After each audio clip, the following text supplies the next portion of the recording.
I did a lot of patrolling outside of Tobruk in the Bren gun carrier. We sent out about a mile into no man's land, stay there all day, keep an eye on what was going on. And we got mortared home every time. They could see us and they mortar us. But we always got home. But one occasion, there was a German, what we called him the milkman, a little aircraft, and we reckon he had armour plating underneath because we couldn't shoot him down. And he used to come home nearly every evening and drop an odd bomb out of his cockpit and give us a burst of machine gun. And I was coming home once with my 3 carriers, and he came along unbeknown, and he planted a heap of bombs around it, and we were covered in dust. And they saw our headquarters. Well, the carriers have had it this time, and I told my driver to keep going. And we came out of it, and we never even got a scratch. But that night, Lord Haw, he was the announcer, and he used to give a resume of the war. And in Tobruk, he said there was a light armoured column knocked out, and so we had the laugh on him. El Alamein, I took the Bren gun carrier in, and we had tanks, and the infantry was ahead of us, and I brought the Bren gun carriers in at night after the big artillery barrage. But we weren't able to do much on the last night of that, but the previous, before I got there, I was doing Octu and Cairo. They did quite a few battles against Rommel, and they were supplying ammo to and taking out the wounded. But the last big battle of El Alamein, where unbeknown to most history, that the colonel came to me and he said, "Jack, I'm running out of men." So we went into that battle at El Alamein with 950 and came out with 52 standing. And as I said, Colonel Charles Weir came to me and he said, "Jack, I'm running out of men. I want you to leave the drivers and round up as many bods as you can. We've overrun a German post and they want you to take it." Well, that wasn't the role of a Bren gun carriers, really. That was the infantry. We had four companies, A, B, C and D, rifle companies to do that. Anyway, they drew a start line at about 9 o'clock at night. And having come from Octu, I knew you had to have 2 sections up and 1 back. And I only had a handful of men. And we had to do 1,100 yards and 600 yards.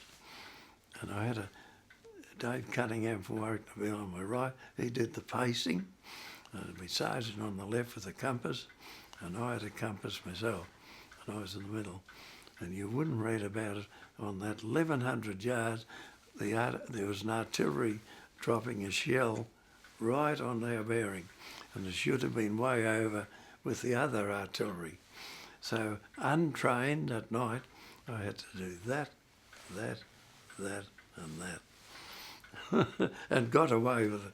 Anyway, we got to the end of the 1,100 and the Germans on this big post heard or saw us coming.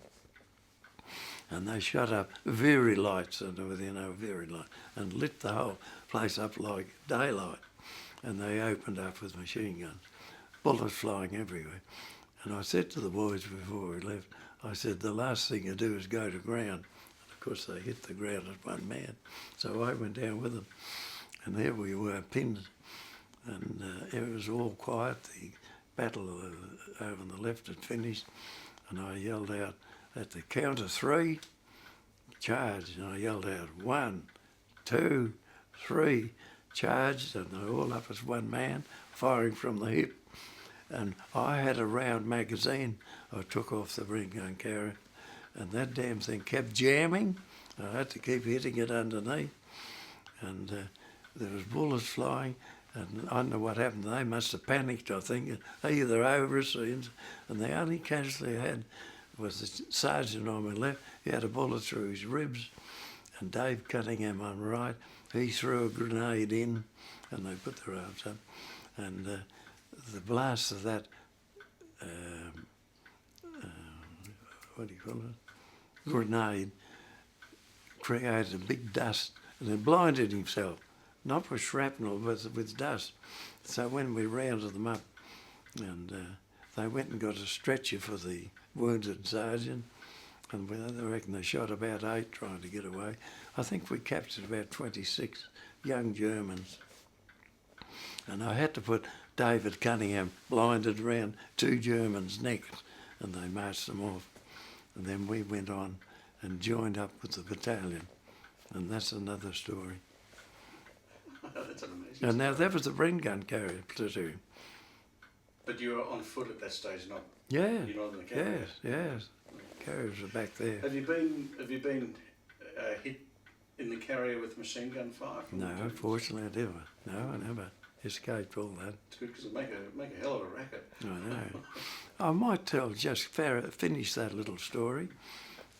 The battalion had, or the remaining of them, had captured it, and they sent a runner to pick me up, hoping that I'd survive, you know, with our little group. And he found us, and he took us on the end of the miniature, and Rommel got onto us with his artillery, pounded hell out of us.